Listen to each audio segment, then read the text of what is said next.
2021. It's good to see so many returning faces and also to see some of our new faces today. So welcome to all you new members and our new city council liaison as well, Marc and Soucie. So we'll jump right into our meeting today, but just a reminder that our meeting will be recorded as per public disclosure laws, so just keep that in mind. And we'll jump right into our meeting minutes from December. If you could take a look at those, and if anybody has any comments on those, now is the time for that.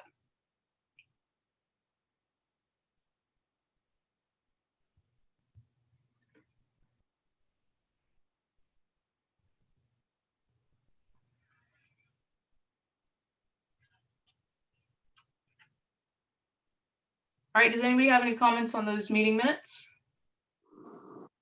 And if not, can I get a motion to approve those? A motion to approve. Thanks, Anusha. Do I have a second? All right, thank you, Rihanna. All in favor? Aye.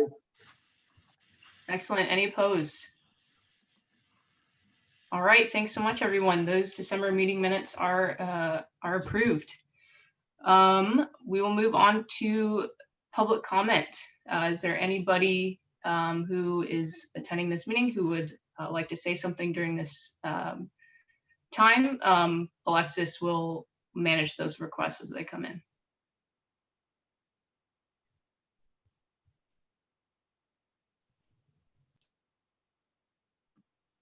It looks like we have two folks. I will open up Jenna, if you want to go ahead. Yes, thanks. Hi, everyone. My name is Jenna Hughes. I'm an associate planner with the city of Beaverton. And I know we have some new folks on the DAB, so welcome. Nice to meet you. I usually come to these meetings when I can, just sort of as the planning liaison and when I have announcements and things to report.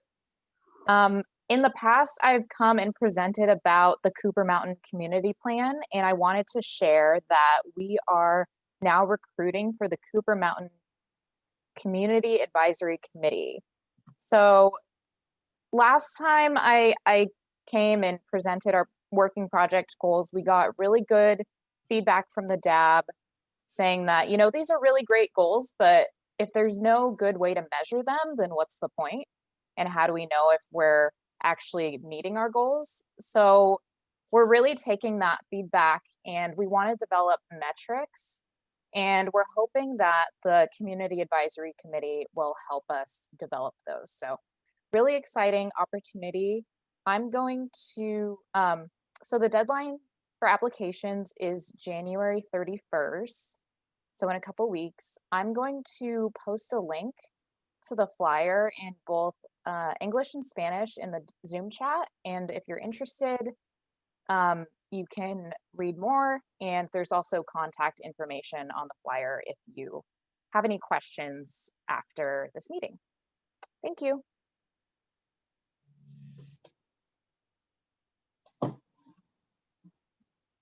And Jenna, I don't know if you can see in the chat, Teresa just posted a question about if people need to live within Cooper Mountain area to apply. Did you want to address that now? Oh, I wasn't able to see it in the chat, but thank you for repeating it. No, you don't have to live in the Cooper Mountain area. One of the great things about this project is it's, for the most part, pretty empty.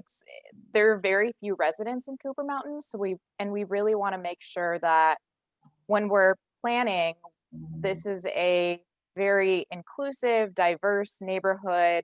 So we want to have a lot of voices, not just from Cooper Mountain, but from all over. I don't think we even have a requirement that you have to live in Beaverton city limits, but you do have to have some sort of connection to the city of Beaverton. So either you live here, you work here, you go to school here, you worship, that sort of thing.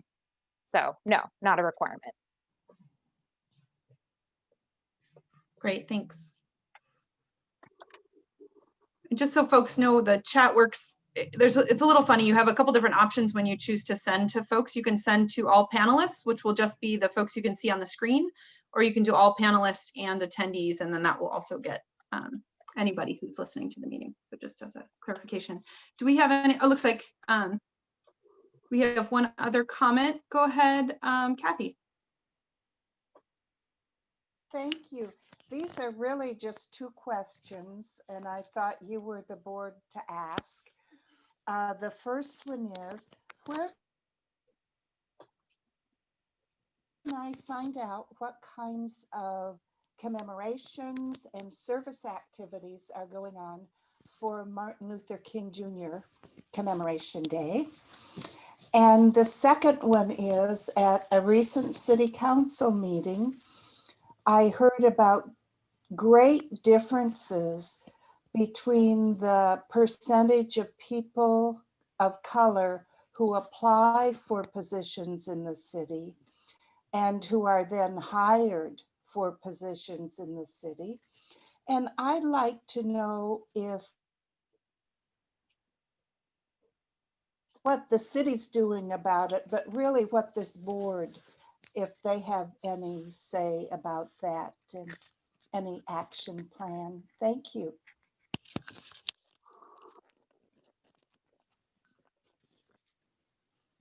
Great, thank you, Kathy. I am happy to follow up about both of those questions. And I don't know if Rachel, if you or anyone wanted to say anything about on behalf of the board, or I could just follow up afterwards. Great questions. I'm good with you following up, Alexis. Thank you. Sure, I will send you an email, Kathy, with some starter responses, and we'll see if we get there. Thanks. Anybody else from the public that wants to make a comment?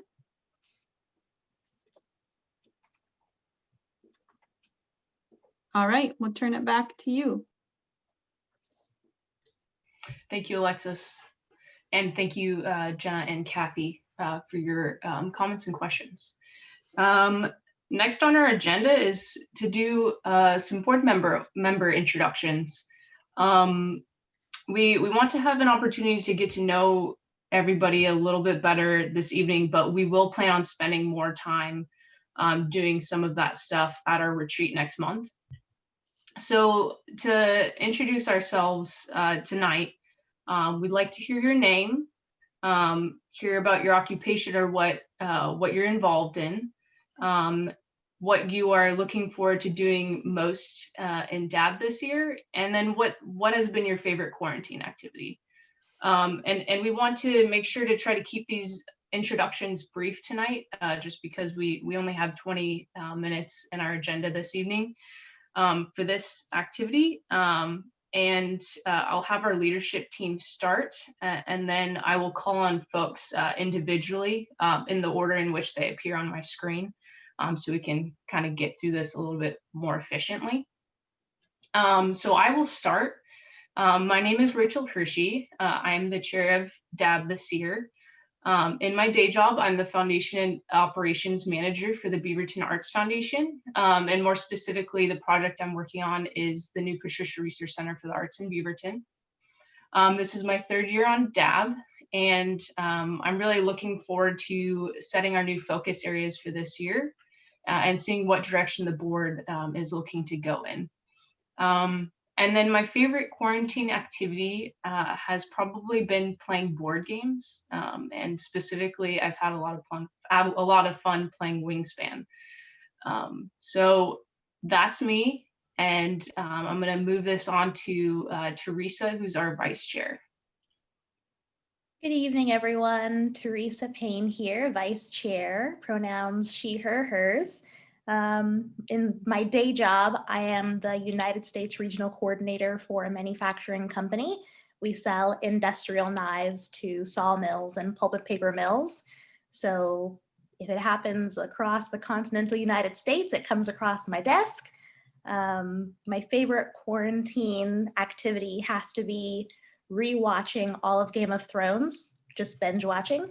And I have to say, I really like some of the collection series for Black Lives Matter that have come up on Netflix. This is my 3rd year on the Diversity Advisory Board, and I am honored that I have been voted vice chair a 2nd time, 2 years in a row. So yes. And popcorn, Anusha. Hey everybody, I'm Anusha. I will be your secretary this year, and it's my 2nd year on DAB.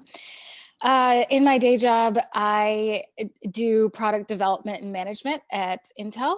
So that keeps me pretty busy, but I love getting involved in the city in pretty much any way that I'm able to make time for.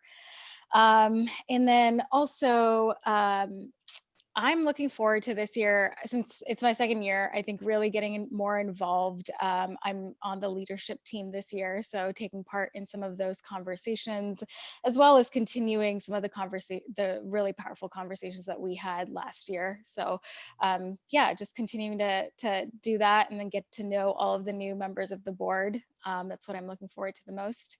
I would say my favorite quarantine activity has been trying to get some form of a workout in as I can. And so trying to do that in a virtual format has been kind of keeping me busy. So yeah, looking forward to meeting everybody. Thanks, Anusha. Next on my screen is Monica.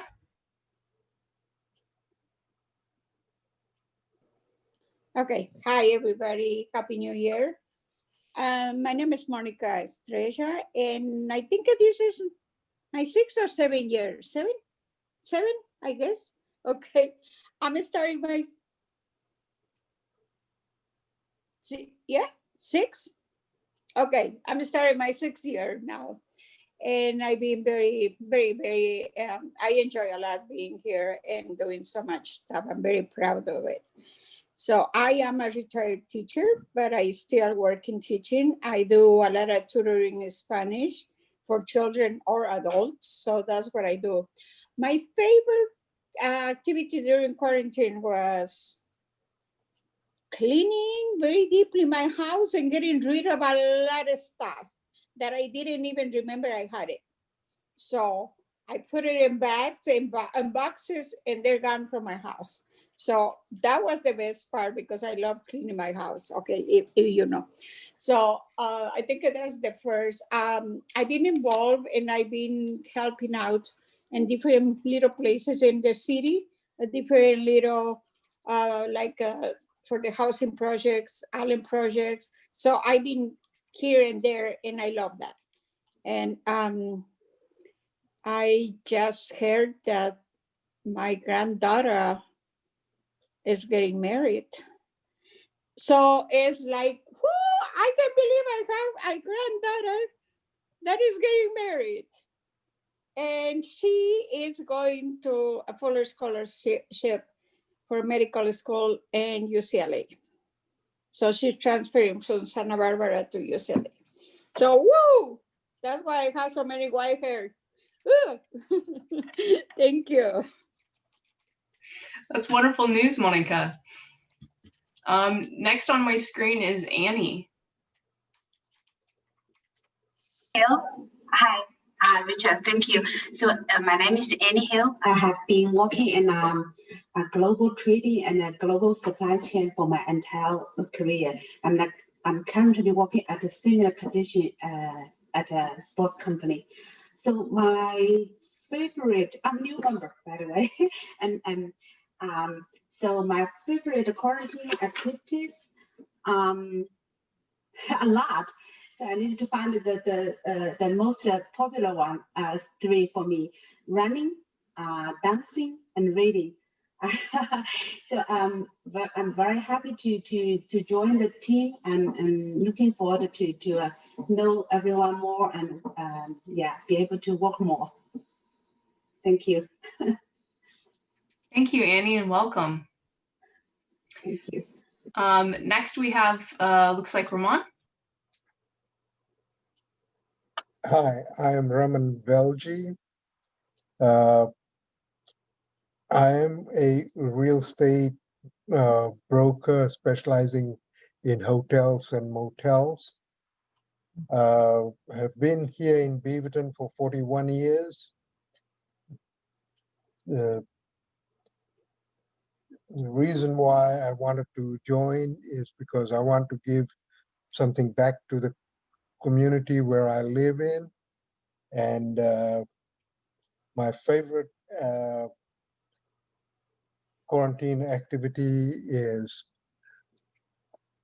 exercise and getting as much involved as possible with Black Lives Matters. This is really a hot issue, which is very dear and near to me. Thank you. Thank you, and welcome to you as well. Next on my screen, I have Hiral. Hello, this is Hiral Pandya. Professionally, I'm working with Intel in the manufacturing department. Have been in Beaverton since 2011. And favorite quarantine activity, I would say going back to old good habits and explore that if that interests me again, which includes reading, playing, exercising. Yeah. Oh yeah, and I'm the new member in this team. Yeah. Wonderful, thank you. 3 new members in a row. Nice to meet you all. Yeah. Next up, we have Alex. I'm Alex, he, him. My day job's I'm an attorney, mostly with personal injury. Yes, this is going to be now my 2nd year on the DAB. And let's see, I guess favorite quarantine activity has been getting really into the weeds and weird fiber art stuff. So, and yeah, looking forward to seeing what we can get accomplished with the DAB this year. Thanks, Alex. Okay, Brandon. Hello, my name is Brandon Culbertson. I work for the Beaverton School District. I was getting ready to get in my car and bring you all along, so apologies. But I'm the Indian Education Coordinator. I don't know if I said that or not. Yeah, and this is my 3rd year on DAB, so it's nice to meet you all and great to see some fresh faces and some old ones. Thanks, Brandon. Looks like Shara.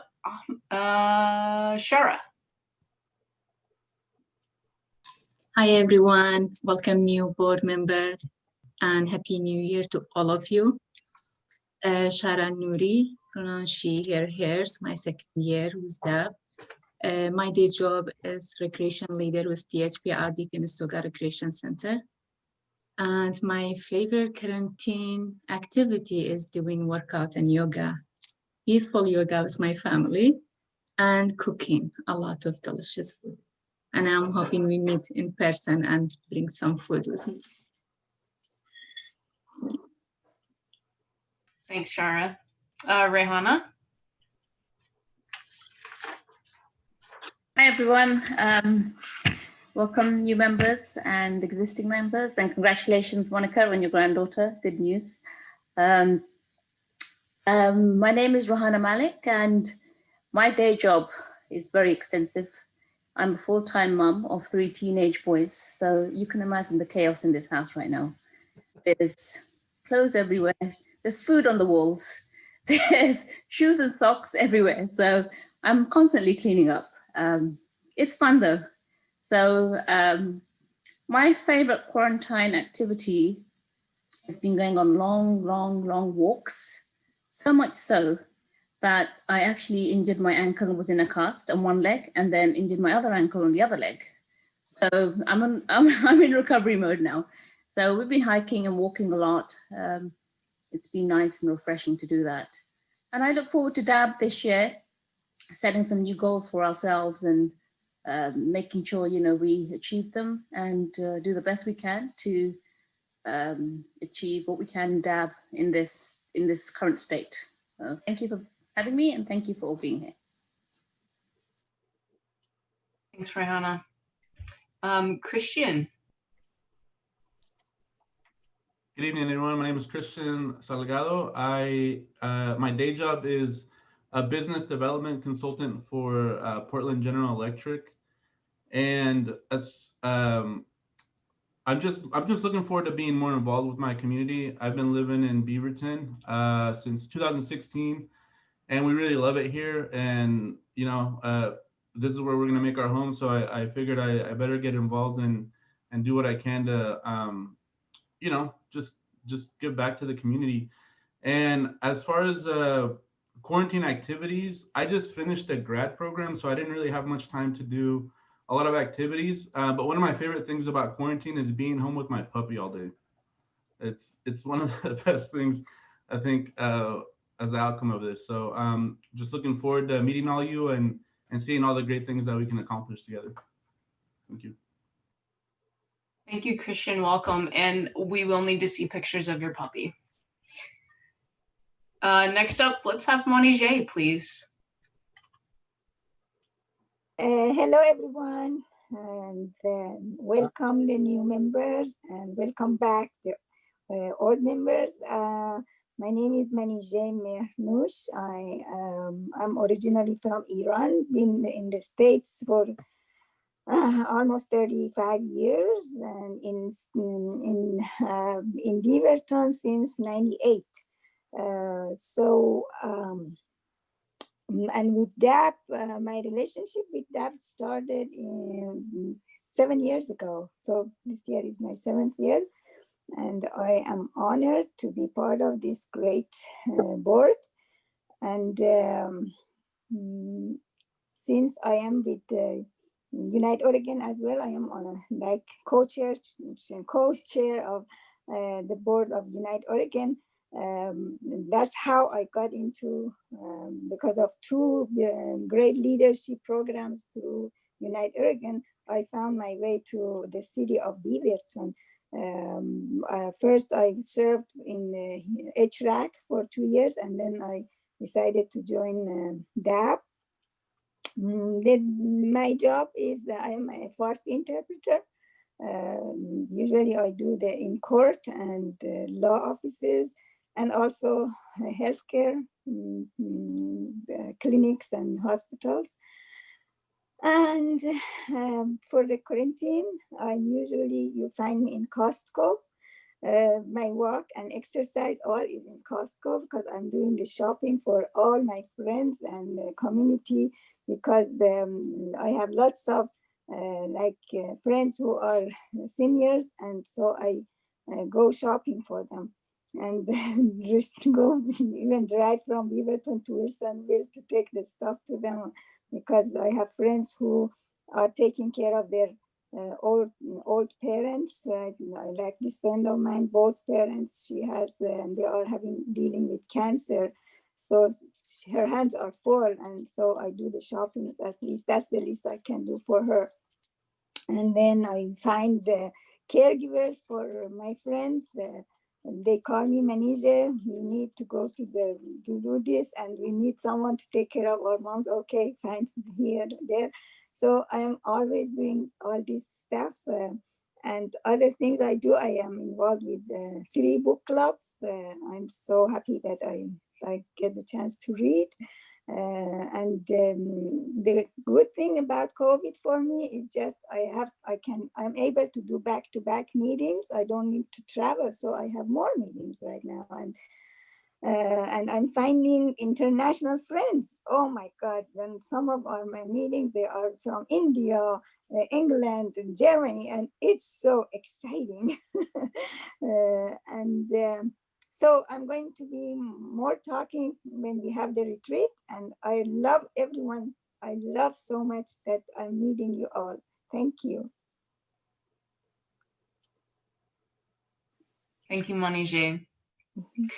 All right, I think last but certainly not least is Ahmed, and I think I might have seen your baby on the screen a little bit ago.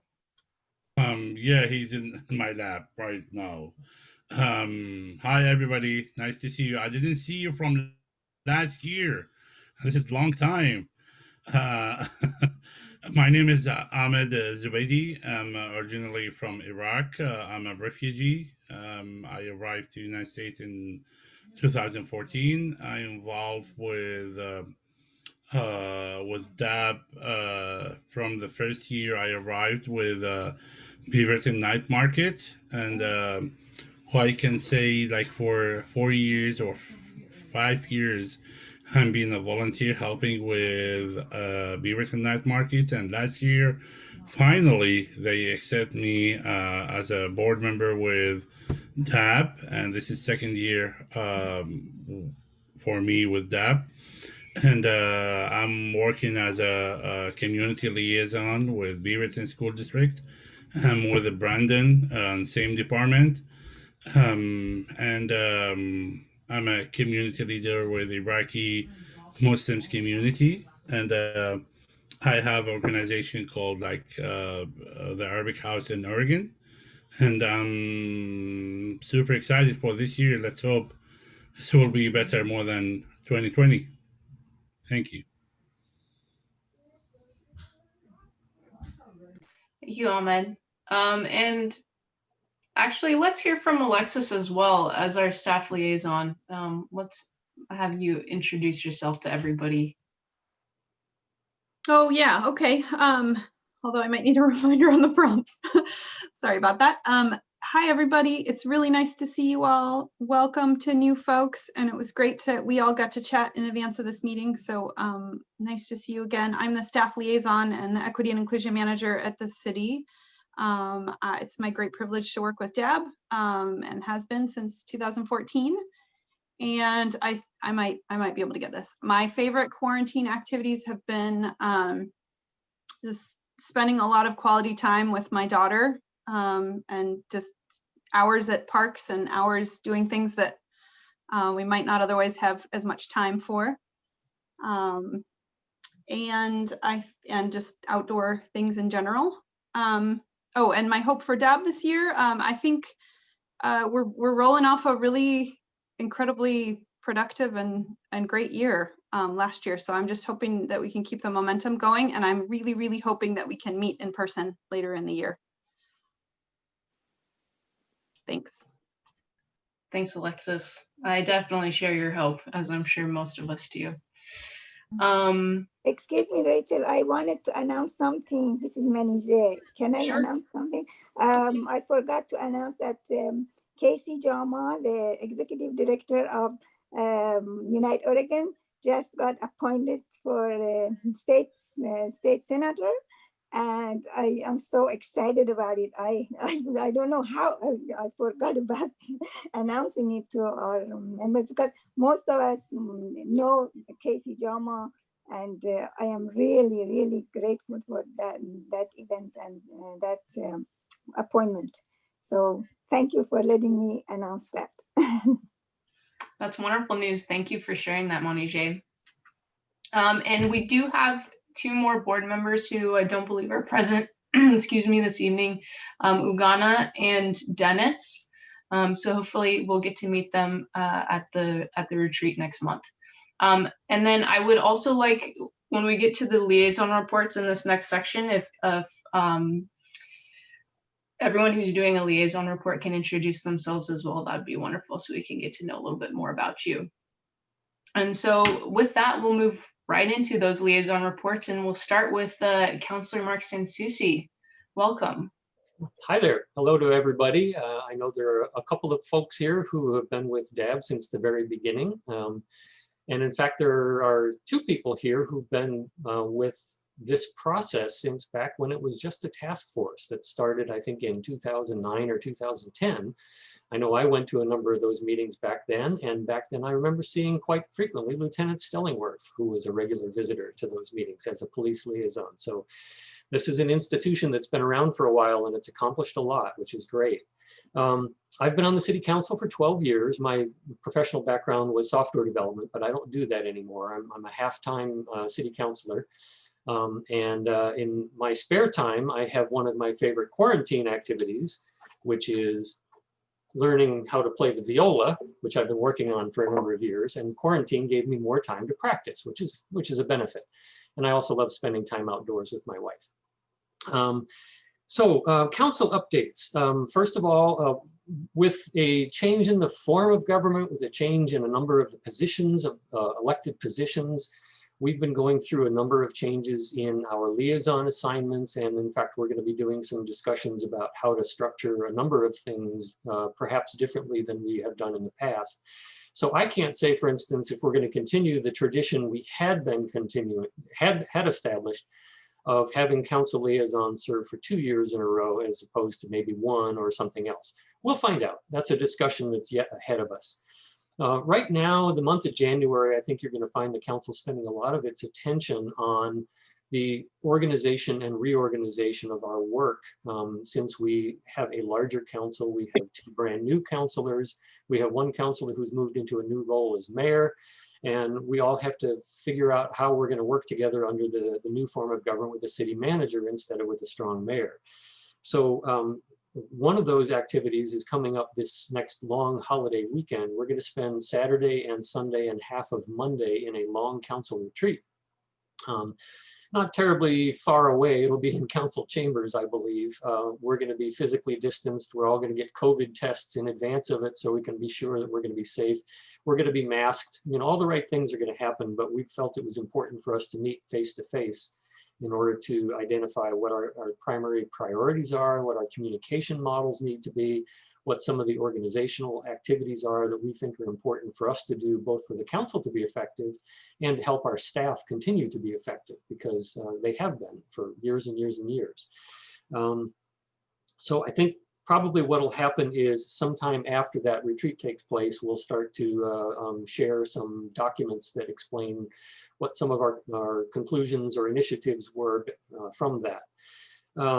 But one of those, there are 2 things that are going to come out of it, though. We're going to have a discussion about what sort of public involvement we want to have for the process for hiring the long-term city manager. We're currently working with a really excellent interim city manager, but we do not expect the interim city manager to be applying for the long-term position.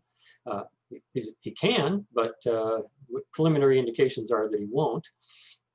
So we'll be going through a process that will have some of the same characteristics as the process we used to hire him, but we want much more public involvement this time.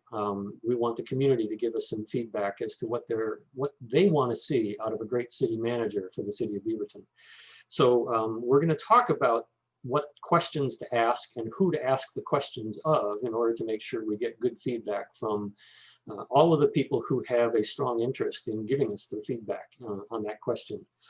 The other thing that you'll see, and this is actually coming up on our Tuesday council agenda tomorrow night, is we will be declaring a special election for May of 2021 to fill the last portion of former Councilor Beatty's council term.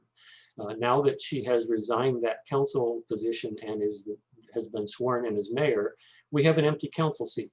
And we decided that we were not going to appoint somebody to that position. We didn't want the council to be choosing the next councilor. And so there will be a special election, and it will be in May.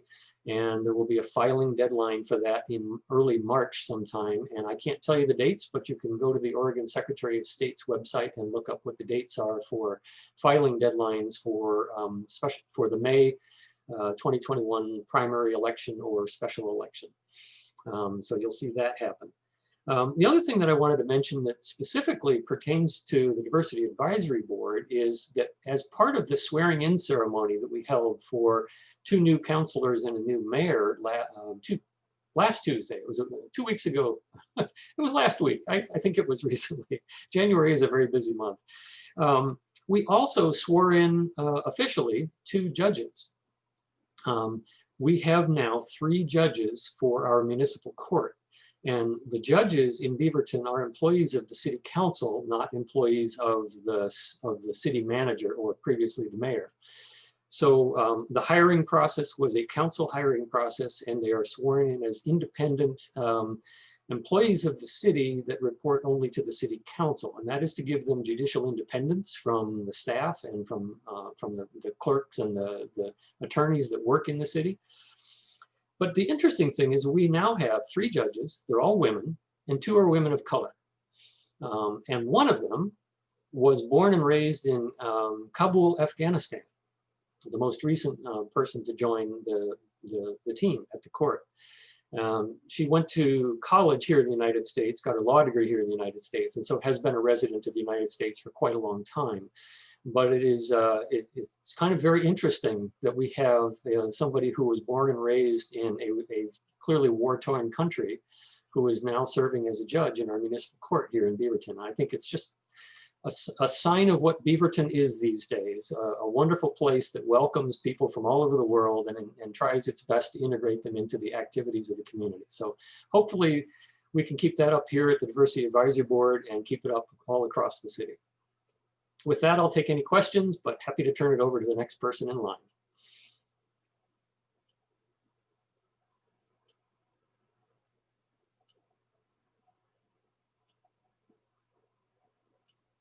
Monica? It's not a question. I just want to say that I'm very happy having Marc back with us. I'm very excited for him to be with us this year. Thank you, Monica.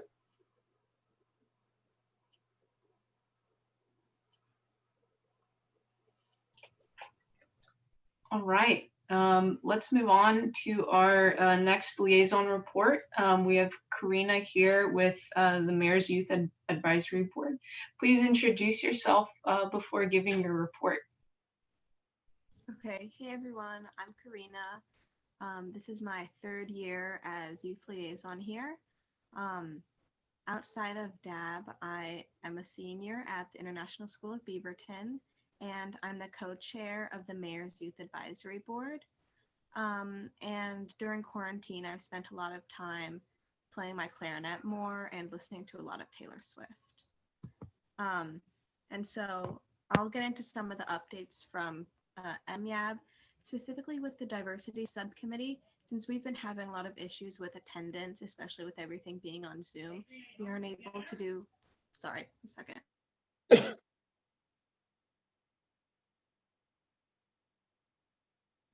Sorry. Since we've been having problems with attendance, we haven't been able to do big projects. So the diversity subcommittee has been having a lot of those issues and aren't planning on doing a summit right now, but they are working on releasing a video highlighting diversity among the student population in Beaverton. So they're storyboarding it right now, and they have students who speak a variety of languages, and they're going to have them speaking in their native tongue and showing their traditional foods.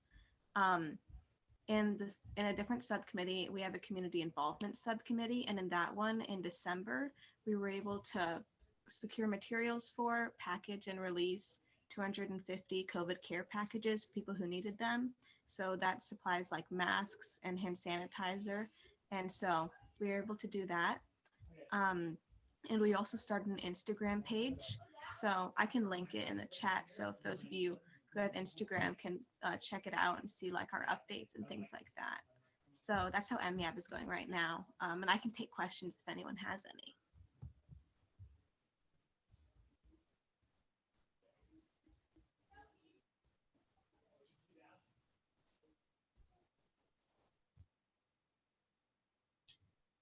All right, thanks so much, Karenna. Monica, did you have something? Yes, I don't have a question for Karenna, but I just want to, I have a comment because I see them, how much they have progressed and grow, and they have such a wonderful ideas with her group that I think we, the adults, we can learn from them. I think it's fabulous what they're doing right now. Thank you.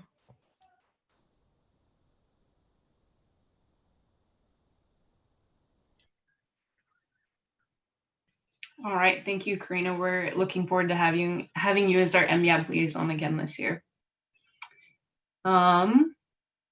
Let's move on to our Beaverton Police Department liaison report from Captain Wandell and Lieutenant Stillingworth.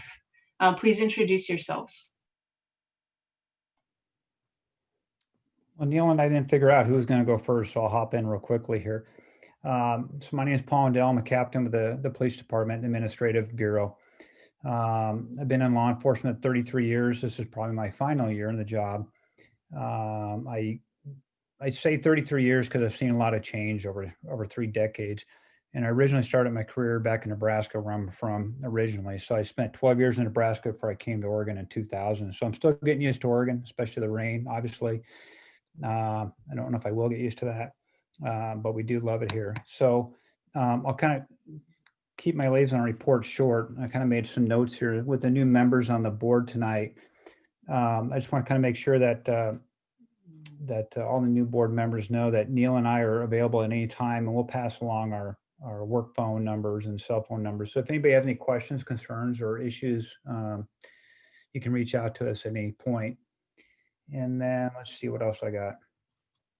Oh, and Councilor Soucie is actually, I guess, being around 33 years. It was in 2010, it was Neil and I together on the previous Diversity Acts Advisory Board. So you're in this job long enough, you start coming full circle a few times. I do remember now. Thank you. Yeah, it's my memory's going.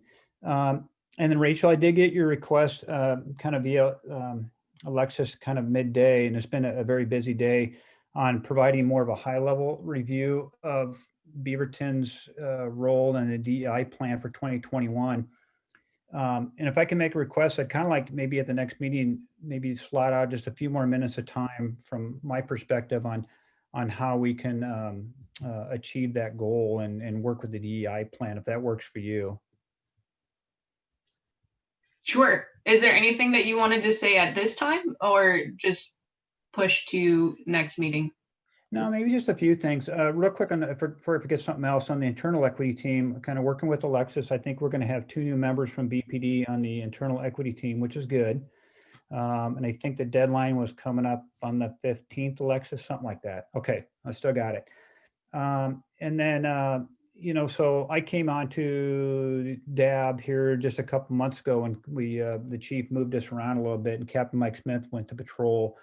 Kind of one thing I want to help cover is maybe on the promotion processes within the police department, how long it takes in this career field to get people promoted up. And just for an example, you know, if you know, obviously diversity is a goal here.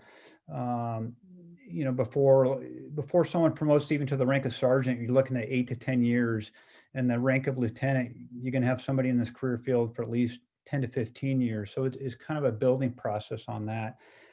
So I look forward to kind of digging deep in a little bit more in the DEI plan and seeing how our role at the police department can kind of help move that forward as a city as a whole, especially for the police department. And again, I guess I'd like to make an appeal even for the new members. Like, again, Neil and I are available at any point in time during the month.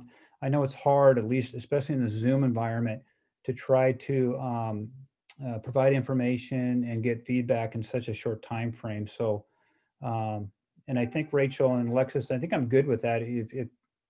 If the board is available to reach out to us at any point in time, we're available. So that's all I have for tonight, unless anybody has any questions or comments. And then I don't forget, I didn't want to take all Neil's time to introduce himself.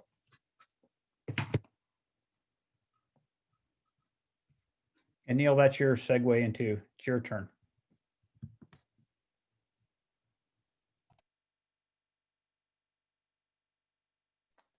All right. I was really waiting to see if somebody asked a question. So Neil Stellingworth, like Paul said, and Councilor, thank you. So I've been with the city about 23 years now, give or take. The COVID thing, I guess I'll mention that real quick. I have a hard time, you know, making a fun and activity with COVID, but I have got to spend some quality time with the family, and spent a lot of time at grocery stores and probably ate too much. But most of my time's been spent hoping there won't be any more quarantine, but we'll see. There's light at the end of the tunnel, which will be my segue into the PD. If you weren't aware, some of our membership is now getting vaccinated. So that's good for the public. That's good for the department. We've been pretty fortunate so far through this COVID time, not to have any long lasting or serious incidences of sickness and things like that. So we've been very fortunate. But it'll be good moving forward that our membership is being vaccinated, because again, that just it's just better for the public, better for all of us. I had another thought, but now I can't remember. All right. Well, again, I don't have anything else, I think, unless somebody has a question for me or Captain Wandell. He had already mentioned, anytime, you don't have to wait to this meeting. If you have a thought or a question, we're always available. That's the other thing I was going to mention too. And I spoke about this at HRAC as well. We're kind of revamping our community academy. Years ago, it was called the Citizens Academy. It used to be 12 weeks, 14 weeks, give or take, with other optional things to do, where you get to learn about the police department and some of the functions that we do, and some other tours for the jail and things like that. We're working on a condensed version right now, anywhere between 6-7 weeks. We're not sure yet, where we can get some good content for people to see what the police department does, why we do some things, and give you an opportunity to ask some questions. So it's my goal, and I think I spoke to Dab on this before, if and when, well, I should say when we have this up and running again. I'm really hoping for spring, but it may be the fall, and hopefully we can have 2 or 3 a year following that. But I'd like to invite Dab members to participate in that. So we'll reserve some slots for membership if they'd like to do that. And I think some folks have already actually been through our academy in the past. So it's a good thing. You get to know the police department and get to know more about what we do. And then also our new facility, about our new facility. We were starting to give some small tours right after we moved in late August, early September, and then that kind of got shut down because of the increase of the COVID stuff. But we hope to start that up again. So we'll be inviting folks, if you're interested and you want a quick little tour of the building, we'll probably be able to facilitate that. So again, let us know about things like that. And once we're able to start doing that, I'd be happy to give everybody a quick tour and all that kind of stuff of our new facility. All right, that's all I have now, unless anybody has any questions.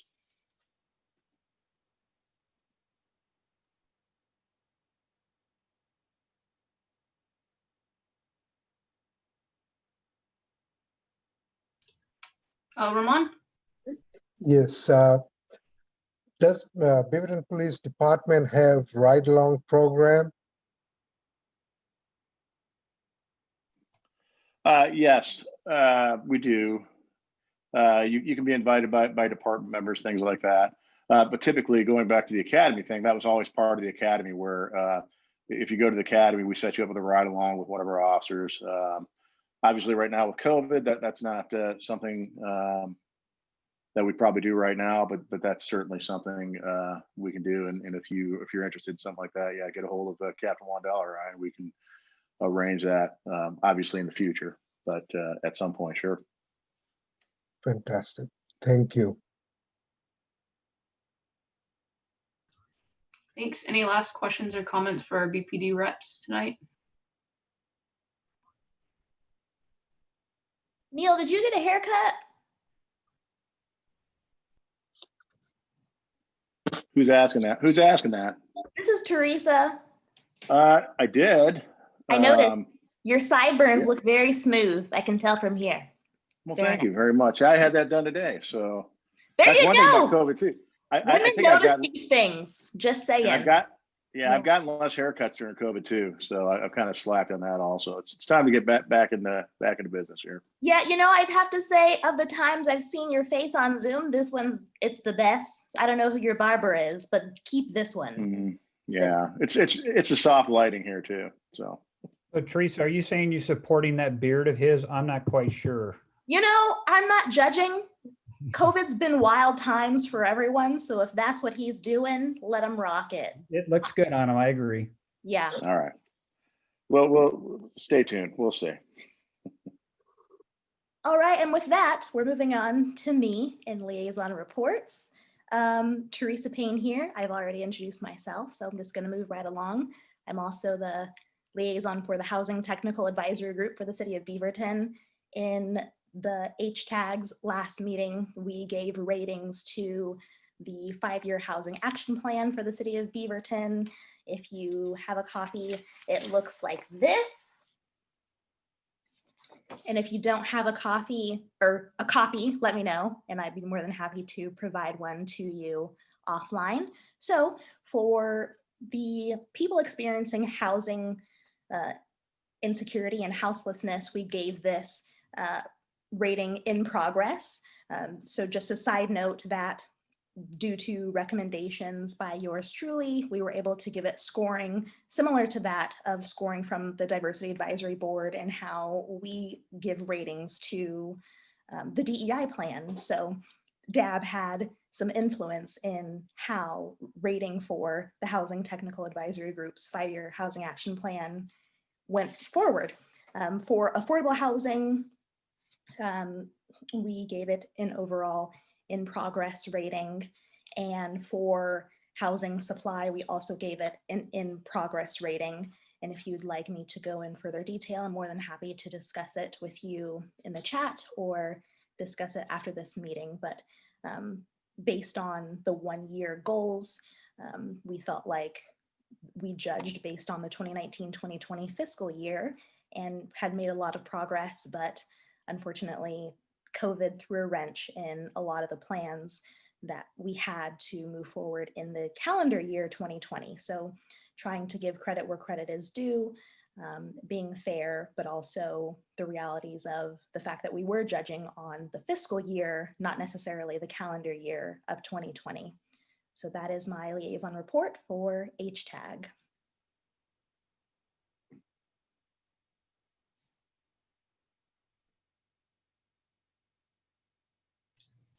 Any questions for Teresa?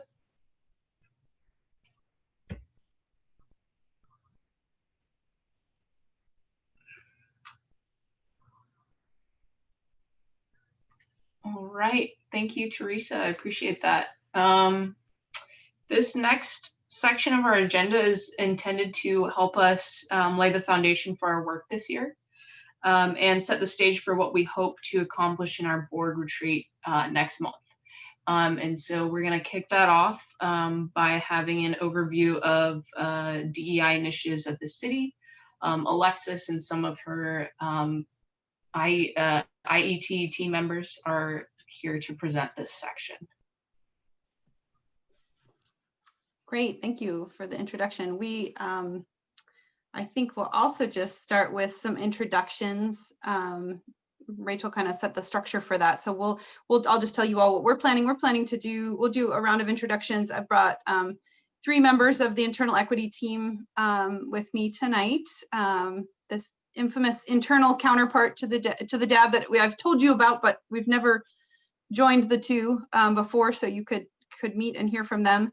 And then I will just give a little overview for those of you who've been around last year as well. I gave an overview last year to kind of tell you about how the different pieces fit together in terms of Diversity Advisory Board and Internal Equity Team and the DEI Plan and staff, and sort of paint you a simple picture of how those fit together. And then we'll have some comments around some new and sort of emerging things that have happened over the last year and where that's at. And then just some reflections from the IET members about kind of where things are at in the city, what it feels like right now. Again, to give you all a sense of the year as it stands from another perspective in this work. So I'll just invite Wilson, Gregory, and Kelly to introduce themselves, and you can go in that order or a different one. But why don't you start us off, Wilson, please? All right. So hello, everybody. Hola a todos. My name is Wilson Munoz. He, his gender pronouns. I work with Boiler Works. I work with the Fleet Department. I'm the Fleet Department program coordinator. I've been with the city since 2015, and yeah, I think one of the few remainder members from when we started the internal equity team back in 2016. I enjoy working with this team since the beginning, and I decided that I needed to be part of this team as a personal growth and just a way to help the community and help the employees at the city.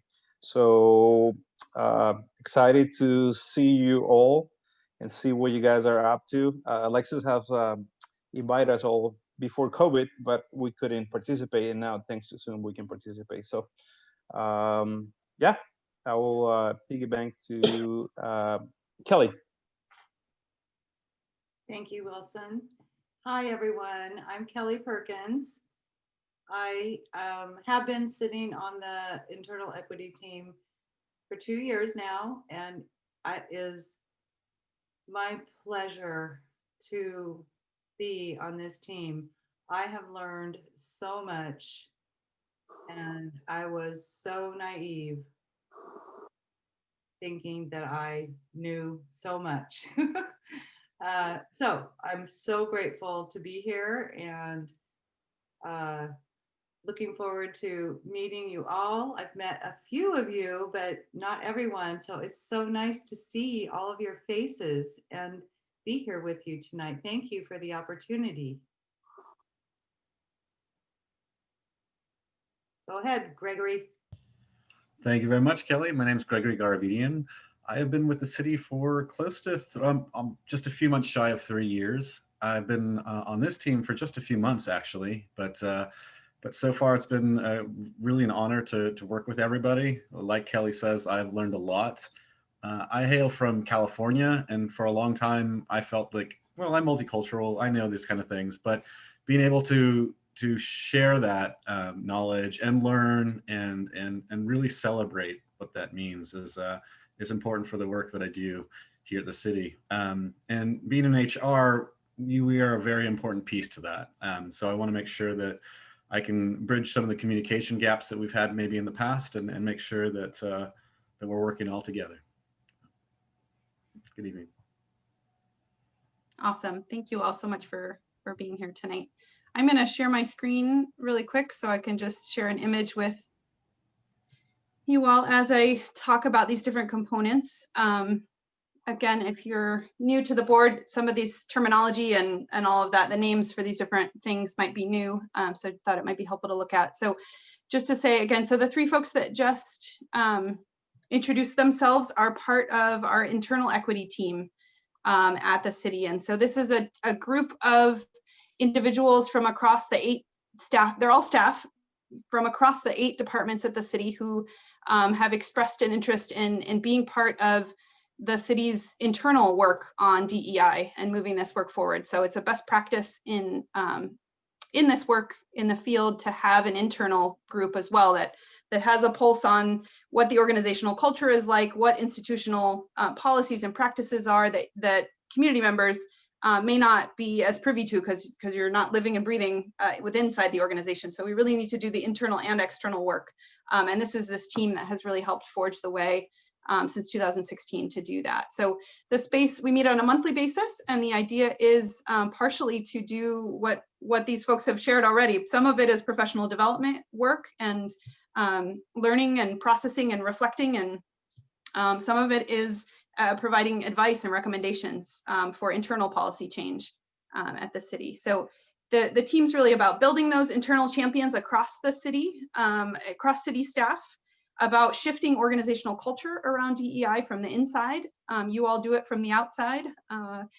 And then to really think about how to, okay, we take the DEI plan, for example, the vision that you all have helped provided for the city. How do we operationalize that, right? What does that mean to Gregory in HR, who knows HR way better than I do, right? Like from his standpoint in the organization, how do we make that happen, that vision happen? So some of it's that operationalizing piece. And then some of it's also just sort of, sharing that information horizontally, right, with our peers and helping to deepen and widen the understanding as an organization. So we've infiltrated all the departments, or rather gathered a team from all departments. So that's the internal equity team. You all are on the other side of this chart, Diversity Advisory Board. Of course, you, I think, are familiar with your role, certainly even if you're new at this point, but we really turn to you to advise on strategic direction for the city as a whole in terms of the DEI work. So you all are the ones that author that DEI plan, and you really provide critical feedback from the community and direction for where you think we should be you think we should be going. You also provide really critical connections to diverse communities that wouldn't otherwise exist, and help us build those bridges and build connections that help the work move forward as well, help some of the goals work forward. And you speak from a perspective of the lived experience of being in the community and seeing the impacts of the work and whether it's resulting in what we're hoping for and what you all are hoping for or not, right? And how we need to course correct. I will just say the internal equity team also from a lived experience, does that in a similar way. So I sort of think of you two as the counterparts in terms of committees on internal and external pushing for this work, but at a grassroots level. So then there's a diversity, equity, and inclusion plan, of course, which is the vision written down and really provides direction for both our elected leaders and also staff. We're right now starting to prepare our budgets for the year, and the DEI plan is one of the key documents that we tie our budget requests to, that we're asked to tie our budget requests to as staff. And so we're looking for how do we implement that? Where is there room to move that work forward? And it provides these aspirational goals, right? In addition to some really important concrete pieces. And then there's staff, right? Which mainly for the last several years has been concentrated among my team, right? In the cultural inclusion program, which is in what is currently being called the Community Services and Engagement Department, formerly the Mayor's Office Department. And really the focus is on being able to provide some capacity to get the work done in terms of specifically some of the DEI initiatives. So we do the work around language access for the city. We do the leadership program that Manijay mentioned, along with Unite Oregon. We do our Welcoming Cities work, et cetera. So bringing some expertise and strategy and capacity to implement that wouldn't necessarily otherwise exist, and help to coordinate initiatives and connect across departments and across partners and sectors to move some of the work forward. Now, I will say, this is what this chart looked like last year. I think this year it's starting to expand also as we do some more of the internal work as an organization, and that work has come from some different places in the city than it previously did. So we'll tell you a little bit about, I'll turn it over to Kelly in just a second here, and she can say a little bit about some of the kind of things that have been brewing and things that have added some knowledge and capacity and different initiatives to the work over the last year, which are really come out of this year and everything that 2020 was in terms of the racial justice movement and some of the real reckoning of different organizations of saying how this is, we have to do some big things, and now is another moment to remember that. So I just kind of wanted to give you a sense. These have arrows, bidirectional arrows in between each one, because they all interact. Sometimes I am the person that's in the middle of the interaction. So tonight is one step towards letting you all interact directly between DAB and IET, for example. But they are all pieces that feed into each other and really support each other and the gains that the city has had. And so wanted to give you all a sense of that as you're starting to think about this time and next time when the DAB meets, and you're starting to think about what goals you want to set for the board's work. Hopefully that helps provide some foundation for that. So I'm going to stop sharing for a second, and I'm going to invite Kelly to just say a little bit about some of the big 2020 things that happened. Thank you, Alexis. So one of the biggest things that happened for me in 2020 was realizing that, so we have these, Alexis just talked about, we have these branches of all of the various departments, or we try to have representatives from the departments. And what dawned on me, which is,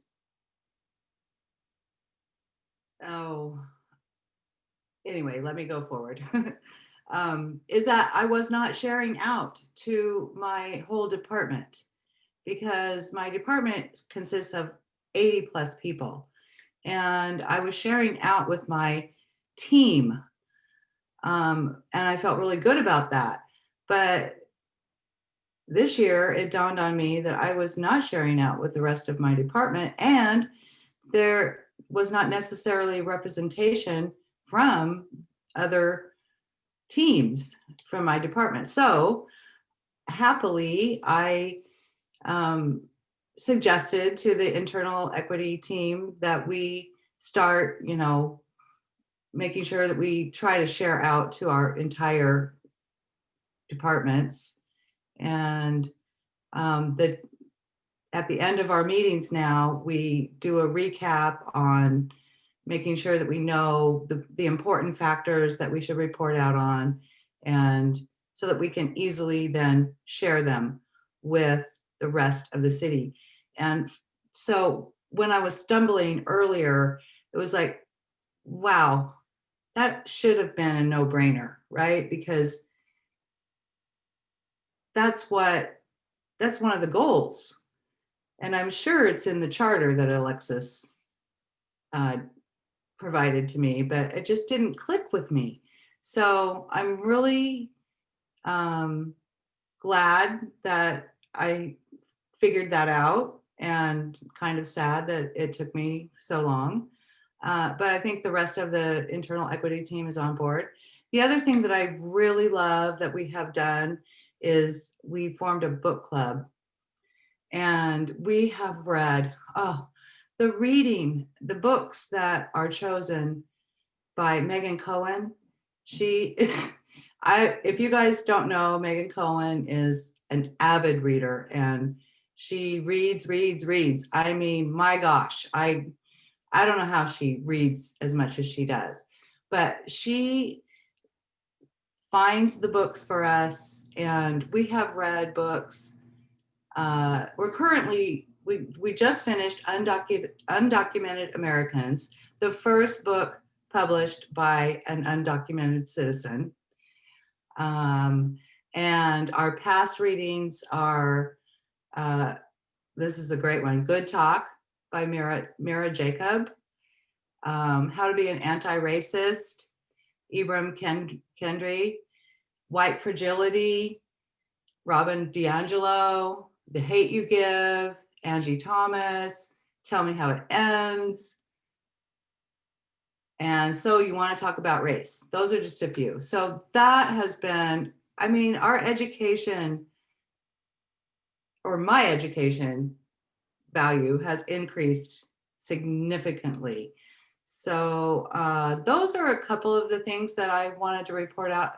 We've done a lot more in 2020, but I only had a few minutes. So if Wilson or Gregory, well, Gregory's kind of new, so I won't put him on the spot. So Wilson or Alexis, if you have anything to add, I would sure appreciate it. Yeah,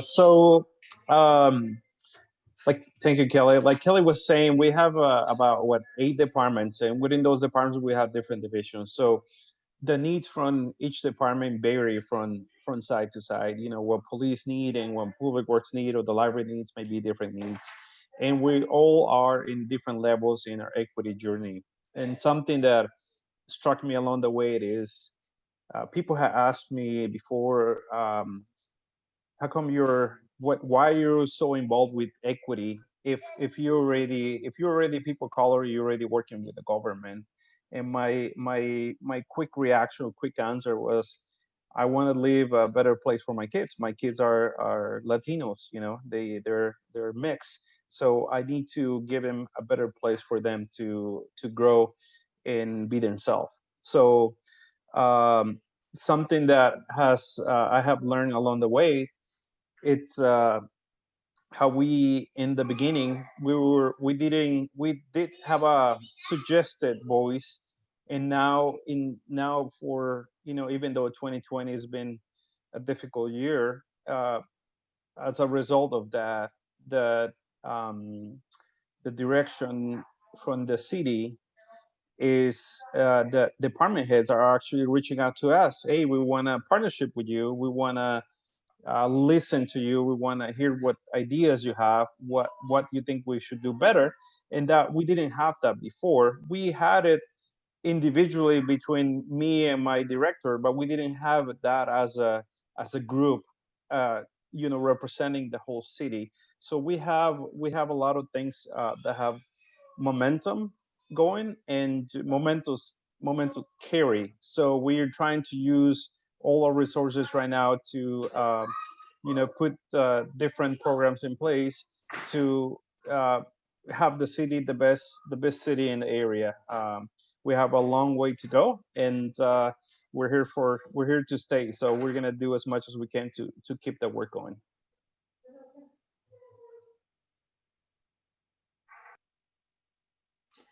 Gregory, did you want to share any reflections on your experience, or how you sort of see the DEI work at the city right now?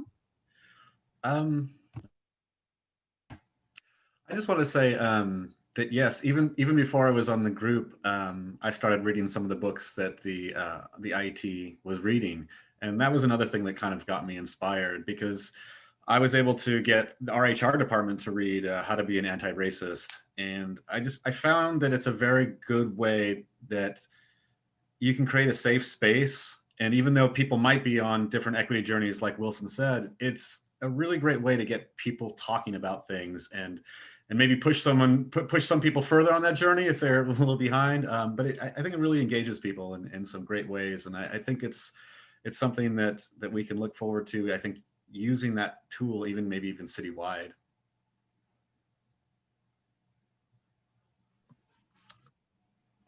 Thanks. I know I think we're pretty much out of time. I did just want to say, so thank you all for sharing some reflections. I wanted to say a couple of other things that happened this last year, just to give you a point of reference, especially if you're new, that are going to help shape what this year looks like. And maybe perhaps Councilor Soucie, I don't know if you want to jump in on this, but there was a consultant hired by City Council, I believe, named Ellen Wyoming Deloy, who did some facilitated community conversations with some sort of focus groups with some different representatives of culturally specific organizations primarily, and some other folks interested in issues around racial equity and public safety, policing, et cetera, and did some compiling of that and presenting that information in the form of some recommendations to City Council. And I believe that might be one of the things that they're going to talk about either at the retreat or coming up soon. But that report is on, I'll put the link to the webpage where that report is posted. But that's something that was a big effort this last year and has yielded some new information for us, for our leaders to chew on and figure out where to move forward. Also, there was a consultant hired who did some internal staff surveys and different groups to try to take the temperature of where staff is at around their DEI journeys, and what kind of institutional reforms we need to do internally. So when you talk about, we heard Kathy's question earlier around hiring and diversity among staff and retention and all of those pieces. That was some of the foundational work, was to assess where are we at currently and what are some of those interventions that can happen, so that we can also then, again, better accomplish some of the goals that you all have set out for the city. Well, I will add just really quickly that what Alexis has just mentioned is two separate topics that are very closely related. One is that consultant was looking, was asking the community for thoughts about policing. And at the same time, the police department has been working closely with the Human Rights Advisory Commission here in Beaverton on essentially the same subject. And so I think what we'll probably find, and I can't make promises because I don't run the agenda, but we'll get to it. But we will have some discussions that address both sets of recommendations, one from the Human Rights Advisory Commission, one from the consultant. And we will continue to have discussions with our police department about what, if any, policy changes or considerations we want to take into account as we reflect on those recommendations and any others that we come up with. Sort of in parallel with that is this broader question about hiring practices in the city. And that touches on the police department, but it touches on all the other departments as well.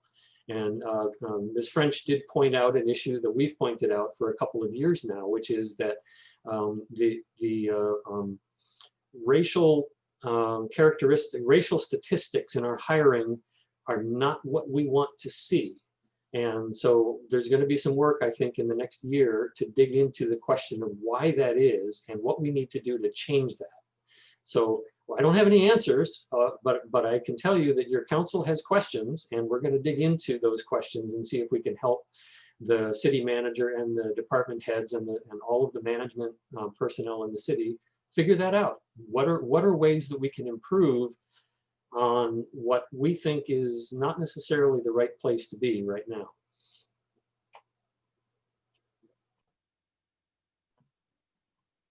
Awesome. Well, time is short, so I want to just turn it back to Rachel or to offer. I don't know if there are any burning questions or comments right now. Our hope was to, more than anything, just provide an introduction, a little bit of a temperature check of where, what are some of the wheels that are in motion at the city currently around this work that you're all joined together to influence as well. So I guess any questions or comments as we kind of roll into this next item? I think Kelly really wants to say something. I know there's not much time. I'm specifically interested in one of Ellen Wyoming's recommendations about joining anti-racist organizations. And so, Marc, I wanted to ask you if we've come to any determination around that.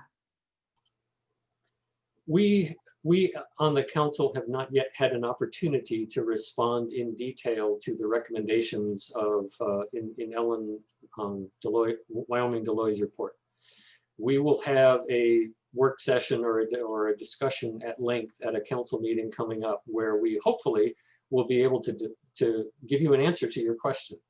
I have my personal opinions, but as a council, we have to act as a body, and so we have to have a meeting, and it's going to be a public meeting, and we're going to go through those recommendations, and we're going to talk about where we stand with those.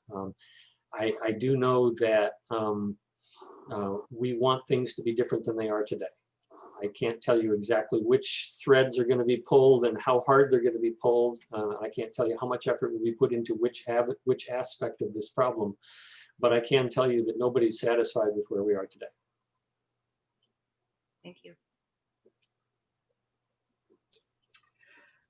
I would like to just take just a couple minutes to open it up to my fellow DAB members here in case they do have any questions for Alexis or any of the internal equity team members who are here tonight. So any comments or questions from any of you all for them?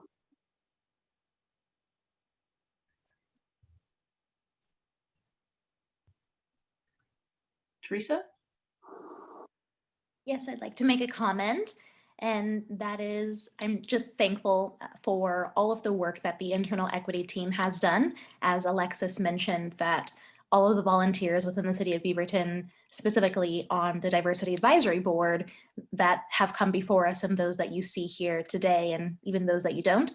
But, all of the work that we do as volunteers, sharing our insight and how things impact us as community members, it only goes so far. But that as staff within the city of Beaverton, you see how ideas work in everyday practices and policies, and taking our ideas and our dreams and goals and really making them applicable within your various departments. And thankful for all of that work. And, we understand that you have demands of your job and, demands of, previously the mayor and city councilors, and probably now you have a new boss as city manager or interim city manager. So whatever those demands are, but to continue fighting the good fight and educating yourselves. And please do come back to our board meeting again sometime soon.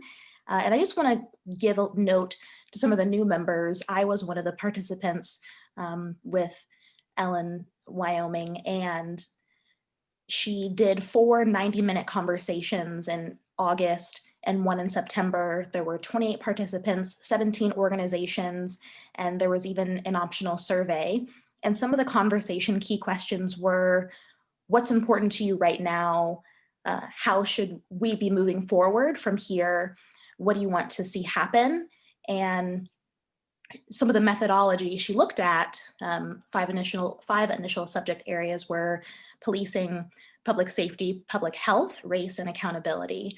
Some of the categorized comments into the subject areas resulted in condensed 3 final subject areas that were policing, public safety, / accountability, with George Floyd, but really pre-George Floyd, as Beaverton has continued to change in demographics within the last 20 years, a lot of people still feel uneasy, and, even some people who do not identify as a person of color feel left out in a lot of these conversations. And as a community, trying to have the conversation of how can we get everyone to feel like they have a seat at the table, but not only feel like that, but, you know, what does it look like to have a truly diverse and equitable and inclusive Beaverton?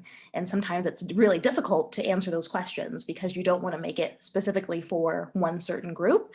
And, you know, obviously just the representation we see here on this Zoom call this evening is, you know, we are Beaverton, you know, different ages and demographics and backgrounds as we learned, introducing ourselves and our interests and hobbies. So yeah, just want to throw that out there. Good job, everyone. And yeah, look forward to seeing what we do in 2021.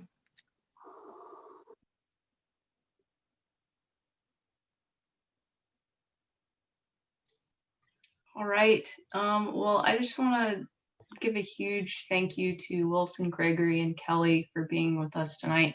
I wish we had more time. I would love to hear more from each of you specifically about, you know, what exciting initiatives you're each excited about this year within your own departments. But perhaps we'll have to have you come back another time or just reach out to you individually about those things. But thanks again for being here, and we hope to see you around again. We do need to move on to our next agenda item, which will be a continuation of sort of helping us to prepare for our board retreat for next month, because it will be a shorter retreat than we normally have due to needing to hold it over Zoom and not wanting to fatigue ourselves too much. So Teresa and I are going to lead this section here, kind of give a recap of the 2020 DEI Plan annual review, the report that came out at the end of 2020. So Teresa is going to lead that part, and then I'll do a little bit of a recap on what our focus areas were in 2020 and our goals and progress toward those goals for last year as well, to sort of give us a baseline for strategizing for this year. So I'm actually going to have Teresa start and give us a recap on the DEI Plan annual report for 2020. And real quick, I'm going to take off now. I just want to say goodnight. And again, if anybody needs anything, contact Captain Wandell or I, okay? Thank you, Neil. Thank you. Good night.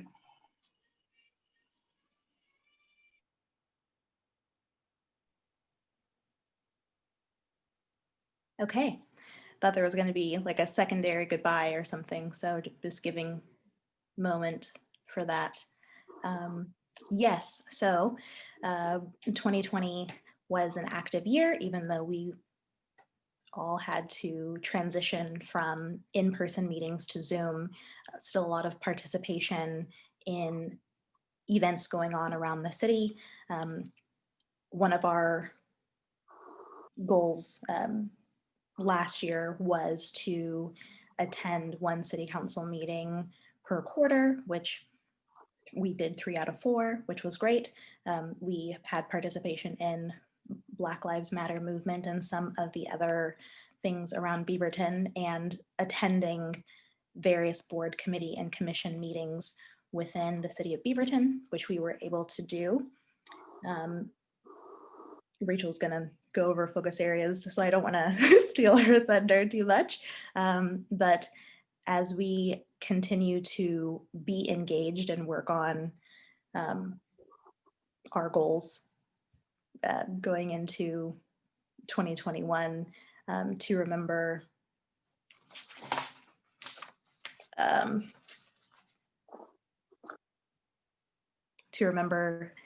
some of the things that we were able to accomplish in 2020.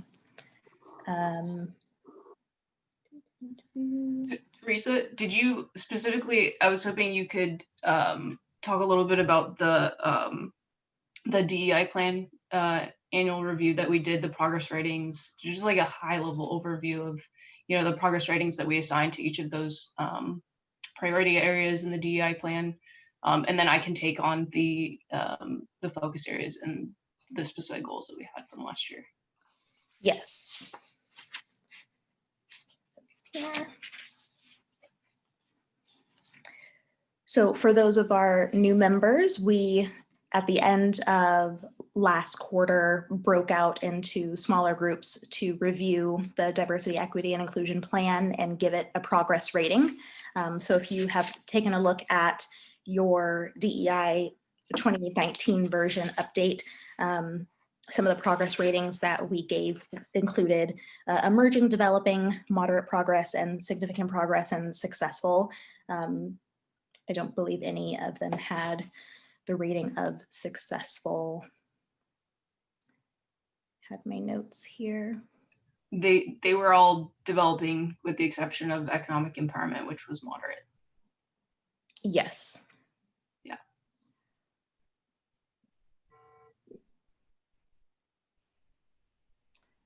Sorry, trying to go between screens here. I give kudos to Alexis. She does that often and manages the meeting. So working off of one screen is interesting.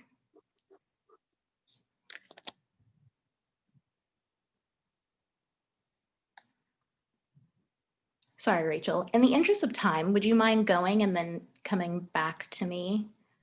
Yeah, no problem. So Alexis, could you please share the document that shows the focus areas and goals?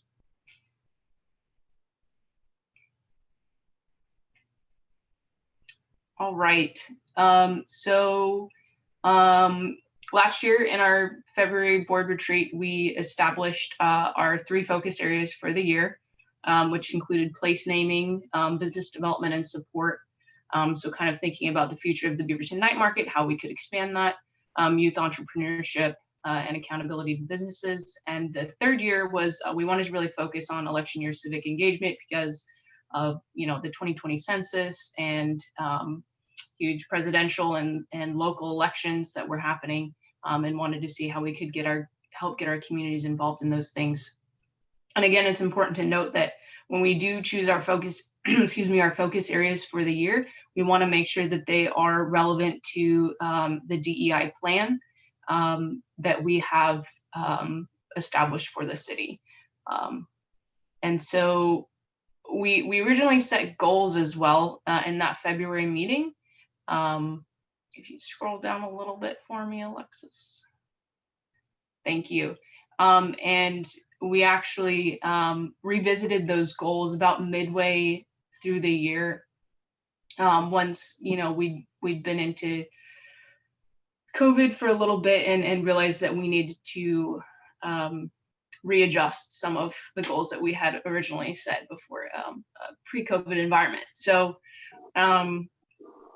the first goal was to find a way to, and this was one that was adjusted, was find a way to reimagine the Beaverton night market, because we realized that we were not going to be able to host 2 big community in-person events. So what actually ended up happening was we hosted 2 virtual night markets. And as you can see, we highlighted 18 vendors and 6 performers in those night markets. And it included an online platform to sell craft kits to help create a source of income for some of those vendors. Our second goal was to engage in local activities and expanded that to be both virtually and physically whenever possible. The idea behind that was to really try to increase the community's awareness of the Diversity Advisory Board and how folks can access the board. And some of the ways that we did that last year was through participation in Black Lives Matter events. Some of those were events by THPRD as well. We did multiple media interviews, both on TV and radio, to promote the virtual night markets. And another one of the opportunities that we had was to visit the Public Safety Center last year as a group. We had many of our board members participate in different city hiring panels, and that continues to be an opportunity that is extended to us, which is really unique and a really cool opportunity. So I would encourage folks to participate in those whenever they can. And then we also were able to submit questions for the interim city manager process. Third goal from 2020 was, and is always a goal really, is to provide monitoring and accountability for the DEI plan through review of the staff report and assigning progress ratings. So this is sort of what I, myself and Teresa were alluding to with the talking about the 2020 DEI Plan annual review, which is something that we did in October and November. And so looking at the different progress that staff has reported out on each of those priority areas and assigning a progress rating for each of those areas. And then also presenting those outcomes to City Council in December. And that report has been published as well. As Teresa alluded to, another one of our goals was speaking in front of City Council at least once per quarter. We nearly met that goal. Presentations at 3 times at City Council, 2 of which were regarding the resolution in support of Asian American and Pacific Islander communities, and to reaffirm Beaverton as a welcoming city. And that that resolution was authored by the DAB and eventually was adopted by City Council. The 5th goal was to collaborate on a project or multiple projects with at least one other city board. And we did do that in our partnership with BCCI, another city board, to act as a co-sponsor of the Fall Voters Forum. And then the 6th goal was which we added on midway through the year, was to try to be responsive to community needs regarding COVID-19. And as I mentioned, we did author that AAPI resolution in response to xenophobic rhetoric that we were seeing from our own president, from all over the nation, and incidences, heightened incidences of hate crimes and discrimination against communities, Asian American and Pacific Islander communities. So that's just kind of a high-level overview of what our focus areas were from last year, and where we kind of left off with our goals and the progress toward them. If Teresa is still here and wants to add anything else regarding the DEI plan review, feel free. I don't know if folks have any questions about anything that we just talked about, but really this information is primarily for the new members to try to get a better sense of like what it is that we have been working on, give an idea of where we might be able to pick up going forward, and perhaps even where we might be able to just take a different direction for 2021. But any questions or comments from anyone else? Anything anybody else wants to add? Monica?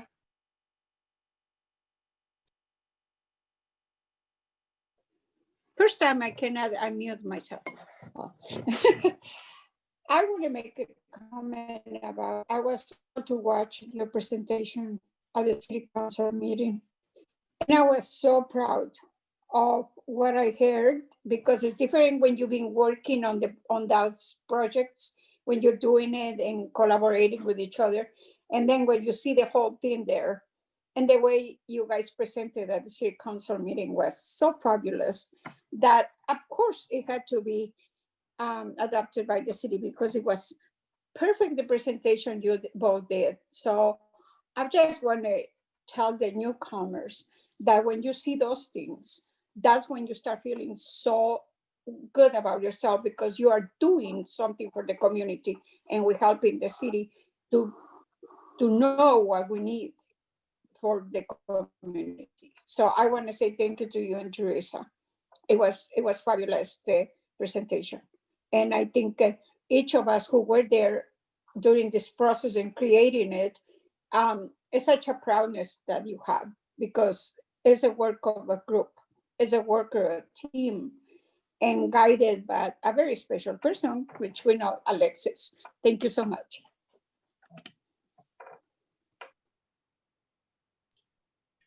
Thank you, Monica. Any other last questions or comments before we move on to kind of discussing board logistics for 2021?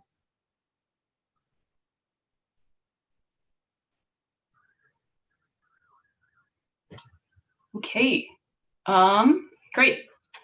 Then let's do just that. Talk about board logistics. I believe Alexis is leading this section. Sure. Yeah. So there was just a couple things that we wanted to check in with the group about. The first was if you all, we last year, the Diversity Advisory Board used to meet at a later time, and at some point early last year, for a couple different reasons, we moved the meetings up to 5:30 p.m. And so we wanted to check in with the board. We've there's been some questions about, is that the right time? Would it be helpful if the meeting started slightly later than that? So we wanted to ask you all if you would prefer either a 5:30 or a 6 p.m. Meeting start time for the remainder of the year. So curious if, I forgot to set up the poll. So I'm just gonna ask you to maybe if you could raise your hand. If it gets confusing, I'll set one up real quick. But if you would prefer to keep the meetings at the same time and that they currently are at, from 5:30 to 7:30, can you raise your hand right now, either virtually or your actual hand? 5:30 votes for 5:30. 1, 2, 3, 4, 5, 6, 7, I see. And if you would prefer to have them start at 6 p.m. instead, can you raise your hand? I see 2 hands. All right. So it sounds like it works for the majority of people, at least that are here tonight. I can also check in with the folks that aren't here. But sounds like for the most part, it works for most people for us to keep the time where it's at. The other question that we wanted to ask was primarily about the February retreat. So we haven't talked a lot about this yet, but the Diversity Advisory Board generally has a retreat at the beginning of the year to decide on some priority focus areas for the year and to ideally set some goals. That was something that happened in a really clear way last year. And then we were able to check back in on those and are now able to share that at the end of the year, looking back. So wanting to create a time where the board can get together outside of this really quick 2 hours where we have all sorts of other regular business to do. So in place of the February monthly meeting, there is a proposal from the leadership of the board to do a Diversity Advisory Board retreat on either February 6th or February 20th. Those are both Saturdays, from 11:30 to, oh geez, I lost my ending time. I think it's 11 to 3:30. 11 to 3:30. Thank you so much. And we would have a little half an hour lunch break in there. So curious if there are comments or issues with that idea, that general time frame, before we talk about should it be the 6th or the 20th. So the proposal would be to have about a 4-hour retreat and to focus primarily on that priority and goal setting. So generally in retreats, we also do some relationship building. We also do some maybe some history of where the board has been, a lot of which we've decided to cover tonight in order to make that meeting a little bit shorter. A relationship building, there's some creative ideas to do that both in and outside of that space. So it would really be focused on doing that priority and goal setting. So yeah, questions or comments about the general proposal for the retreat. And I think I saw Annie's hand go up, and then Rihanna. So I was going to say, is that going to be off-site meeting, in-person meeting, you mean? Oh, that's a really good question. No, at this point, we are still talking about virtual, which is the main reason why we're trying to reduce the amount of time as much as possible. So yeah, we'd still be on. All right, so Feb 6 works for me. Thanks. Annie, were you trying to get in there with a comment? No, I'm good. Oh, okay. I thought I saw your hand. No worries. Hiral? Yeah, so for the retreat, right, is there any material or something that can give me more idea what it is, being a new member, like, or are we going to discuss it, like what it is and what is the outline or something like that? Yeah, so we would send meeting preparation materials just like we did for this meeting for sure, in order to kind of give a sense of definitely what the agenda is and what the objectives are ahead of that meeting. But yeah, it's a good question.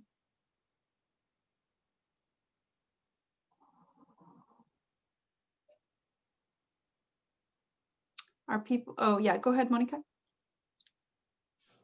Is that going to be on the 8th? Or are you still thinking about it?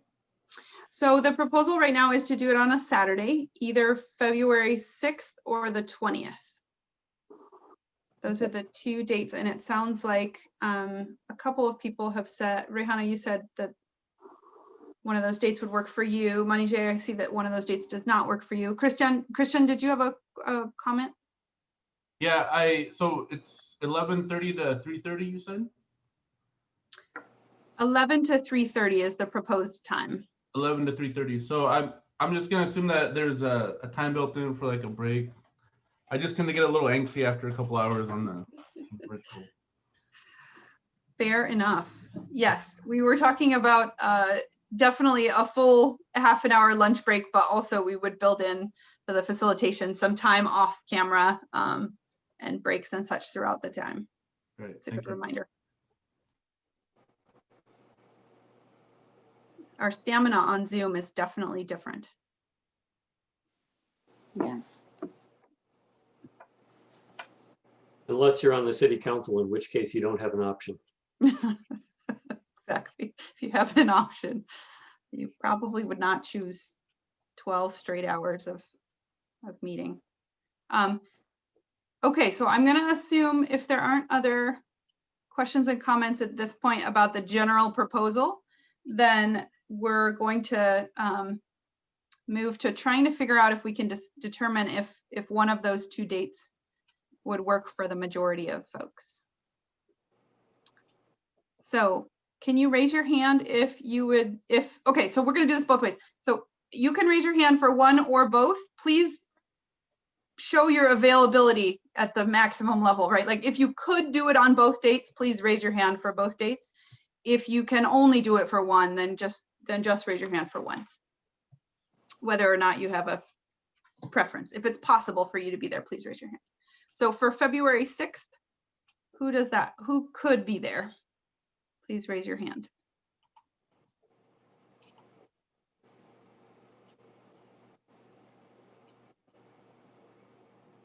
All right, it looks like I see everybody except for Brandon and Manijay, is that correct? Correct. Okay. What about February 20th? We did it on the 20th from 11 to 3:30. Who could be there? I'm sorry, can you say the dates one more time? I was trying to look at my schedule and made a mistake. No worries. We were offering February 6th or February 20th. So right now hands are up for February 20th, if you could make it. All right, I'll chat you. Cool. So it looks like everybody right now is raising their hand for the 20th, correct? Except we'll check back in with Brandon, and there's a couple people that are not here. So that may be a better date based on what we can see from here. I'm going to go ahead and also add it to, I have a little survey I'm going to ask you all to take. So I'm going to add that question on there so that so we can get it accounted for there too. But it looks to me like We're going to tentatively move forward with February 20th from 11 to 3:30. So again, for you all to know that that means we will not have a DAB meeting on the second Monday of the month, which I think is the 8th. Is that correct? Yeah. So you can, I will remove that calendar invite from what I've sent you, and you can take that away. And instead we will have a longer session on the Saturday with some breaks built in. Question. Cool. Yeah. What about the picture? Oh, I know. No All picture. sorts of things we need to sort out. We can have a Zoom picture. We can have a Zoom picture. Not as satisfying, but we may have to do that this year. Maybe we can send our own picture and you just create it. You're very good with it. Absolutely. Great. Well, I think those were the couple of things we wanted to check in. Anything we missed there, Rachel or Teresa, that we wanted to ask about? Well, I just wanted to check in with everyone to see if there was any feedback from folks as we begin to plan our DAB retreat in terms of like content.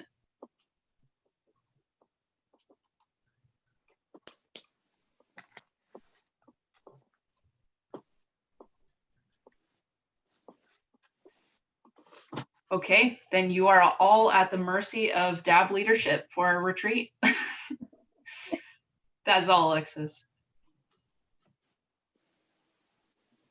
Sounds great. All right, we are in the home stretch. I think I am up again. Briefly, I want to just share some staff liaison announcements. For those of you who are new to the board, this is a little section we have on the agenda each time. There are some announcements that I share from our, from sort of my and my team's world, or other ongoing work that the Diversity Advisory Board is doing. And then there's the main purpose of this section is to share some announcements that are crafted by the city's communications team that we want to be spreading out to all boards and commissions and neighborhood association committees, and having some consistent messaging to make sure you all are informed about some major things that are happening at the city each month. So what I usually do is I will go through them briefly, verbally, if we have time, but it's pretty brief. So I also send them to you the day of the meeting usually. So you can look at those as well, or click on links or whatever. I'm gonna go ahead and share my screen so that you can see them as I'm speaking, but know that if there's something you want to get at that you missed or something like that, you will also have it in your email box as of today. So staff liaison announcements, a couple of things that I want to share just specific to the board. First of all, of course, warm welcome to everyone. There are some housekeeping things that we do at the beginning of each year that we usually try to do in person very quickly, but instead we are not together. So what I've done is just to both send you a draft roster for the board that just has email and phone number. So you should see that in your email today, along with these staff liaison announcements. I really need everybody to take a close look at their information and make sure that it's correct.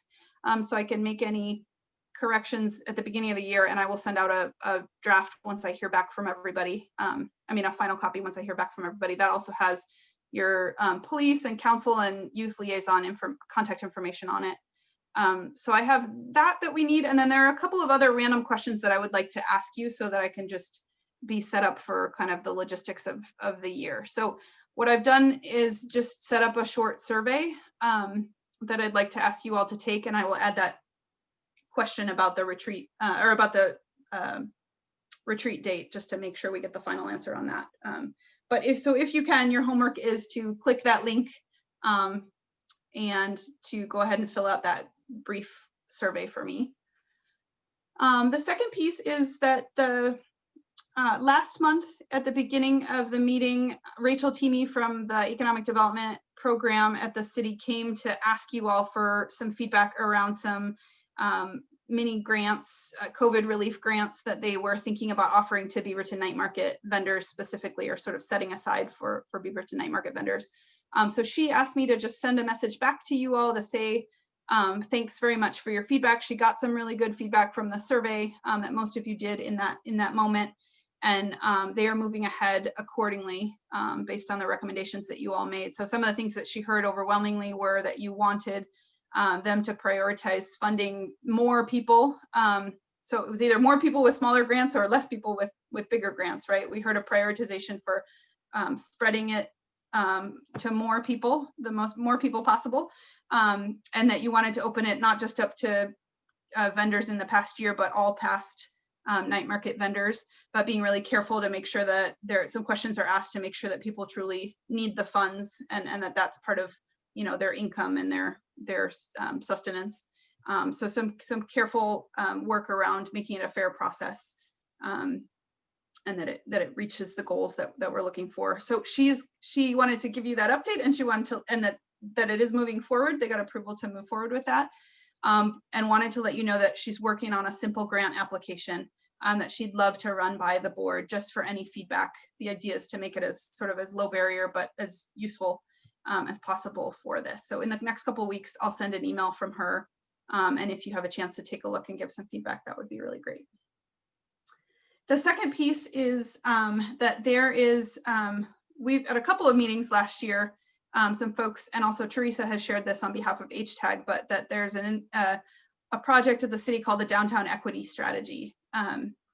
And so you've had some presentations and some discussion around this project, and they're getting ready to hire a consultant to do some community engagement and some training that will set the stage for how they move forward with the strategy. And so there's going to be a review committee for the proposals that they receive from consultants to decide which one to use.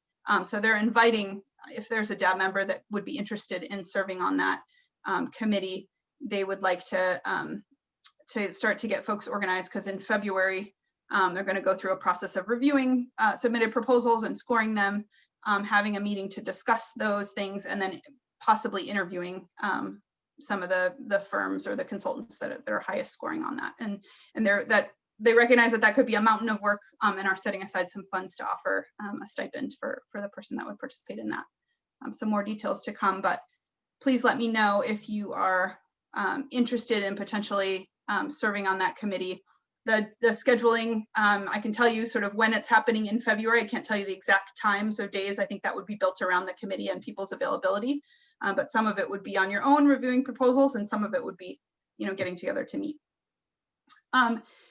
I wanted to just mention the night market 2021 so that people can start thinking about members of DAB who want to serve on a night market planning committee this year. Usually it's about 4 to 6 people, and it's made up of people who've served on the committee before and new people. And it's 5 or 6 meetings throughout the year that are separate from these monthly meetings. So it is a significant extra commitment, but it really helps provide strategic direction to the project. And we know, unfortunately, that due to COVID-19, we're not going to have 2 giant in-person as before COVID events. There is some openness to possibly doing some hybrid sort of event or virtual, or doing something different like you all considered last year. So that's just planting a seed. If you can please think about before the retreat or our next meeting, if you can think about if you're interested in serving on that committee this year, because we're going to need to make some decisions pretty soon about the general direction that we're going. That last one you already know, which is that there will be no February 8th meeting. We'll have a retreat instead. And then in terms of the city news update, a couple of pieces. Oh, I'm sorry. And just one thing I wanted to say as I was in this night market piece, Jody Monroy is on the call as well. She is our consultant that acts as the market manager, and she attends all of the Diversity Advisory Board meetings and has a close relationship with the board. She didn't introduce herself tonight, but she will at another time. But that's a really, really crucial piece of how we make this market happen. So she's with us as well. In terms of city news update, we definitely wanted to share the information, and you all have probably seen it at this point, but in terms of the new and re-elected councilors that are joining the city council, and also the new mayor, Beatty, who's starting her first term. So you'll see a little bit of information about her, about new counselors, Nadia Hassan and Allison Tivnon. Of course, Marc Fagan, who you all know, Councilor Mitchell and Councilor Soucie, who are with us, are continuing on the council. So you'll see a little information about them. And then the interim city manager, which was also mentioned, but Kurt Wilson is started, I think, as of last Monday, and is going to be helping lead the process to look for that new city manager, as well as provide direction for this first really important transition time. So those are the announcements for tonight. Yeah, Manisha. Thank you. For the night market, do we still have the restriction of having kind of numbers and kind of limited numbers in the committee? Oh, in the committee? Yeah, we're still, it gets unwieldy if it's the whole board. So yeah, I think we're still shooting for about four to max 6 people on the committee. That would be my hope. Thank you. Yeah.